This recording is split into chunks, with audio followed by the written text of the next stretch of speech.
एक दिन एक खूबसूरत गांव में एक दिलचस्प छोटी लड़की का घर था जिसका नाम आलिवर था।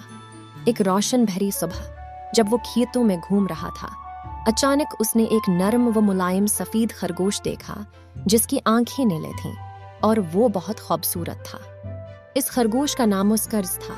वह स्कर्ज आलिवर को भी दिलचस्प लगा। वो फौरन एक दूसरे के करीब आ गई और उन्होंने एक साथ बेशुमार महमों का आगाज किया।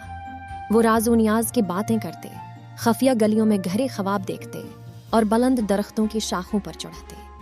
आलिवर और वस्कर्स ने चारों मौसमों को एक साथ बदलती देखा। उन्होंने बहार में फूलों को कहलती देखा, खज़ां में पत्ती झड़ती देखा। गर्मियों के शाम में एक साथ नदी किनारी बातें करते करते उनके दोस्ती और भी गहरे हो गए। एक दिन एक ज़बरदस्त तूफान गांव पर छाने लगा और आलिवर और वस्कर्स ने खुद को खतरनाक सूरत हाल में पाया। बिजली गरज रही थी। उन्होंने तेज हवाओं से बचने के लिए एक बड़े से कमरे में पनाह ली।